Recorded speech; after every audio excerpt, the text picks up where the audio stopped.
नक्सली डर गए हैं, लगातार सरेंडर कर रहे हैं और पूरे देश में नक्सलियों के आत्मसमर्पण की चर्चा है। एक लंबी कवायद के बाद बड़ी संख्या में नक्सली हथियार डाल रहे हैं और जंगल का रास्ता छोड़कर घर को लौट रहे हैं। छत्तीसगढ़ में आज 72 हार्डकोर नक्सलियों ने सरेंडर किया।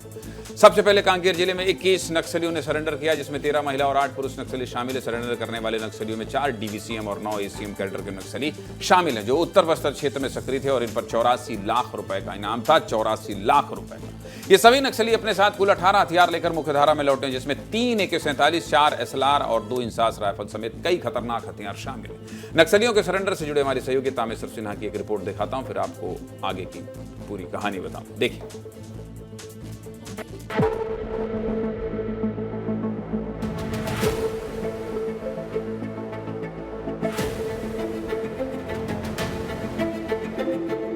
लगातार जो है बस्तर में नक्सली सरेंडर कर रहे हैं। इन हथियारों के साथ जो है सरेंडर किया है। आप देख सकते हैं हथियार जो है AK-47 है, SLR है, इंसास है।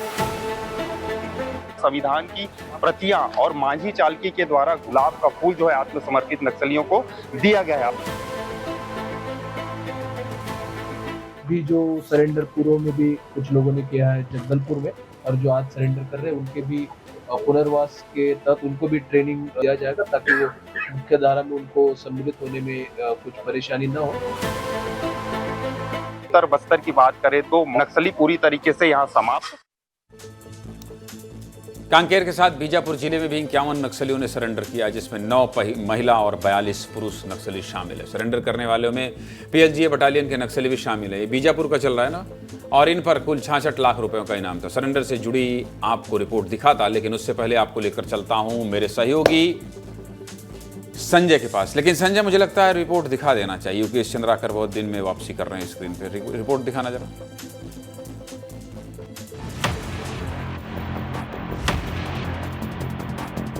51 माओवादियों ने आज बीजापुर पुलिस और CRPF के सामने आत्मसमर्पण किया है। माओवादी जो पहले जंगल में रह करके इन चीज़ों का विरोध करते थे, सड़कों का विरोध करते थे, विकास कार्यों का विरोध करते थे, वो अब हारते हुए नजर आ रहे हैं। हमें उम्मीद है कि आने वाले समय में बाकी बचे हुए नक्सली भी सरेंडर करेंगे और बीजापुर राज्य शांति। संजय, क्या ये सारे सरेंडर रुपेश करवा रहे हैं?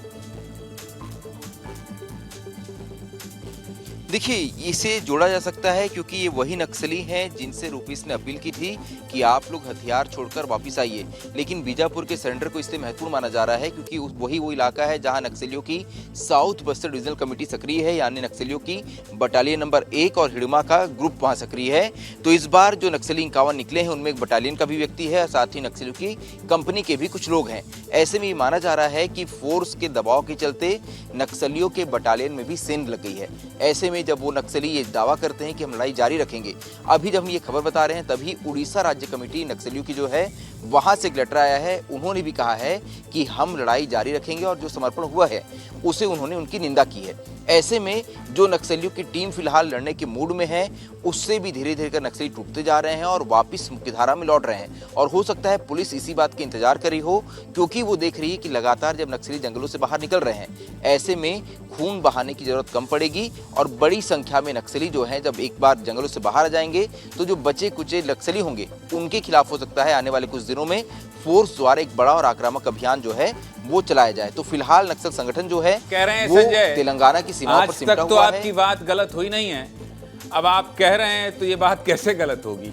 और फिर नक्सली कहेंगे कि संजय ठाकुर और गहनेन्द्र तिवारी ने बातचीत में बता दिया था कि बहुत बड़ा ऑपरेशन चलने वाला है। अब जो बताए हैं आज तक वो गलत तो नहीं हुआ है, इसलिए नक्सलियों सावधान हो जाओ, बहुत बड़ा ऑपरेशन चलने वाला है। गुनाहगार संजय ठाकुर और गहनेन्द्र तिवारी नहीं, आपके कर्म है।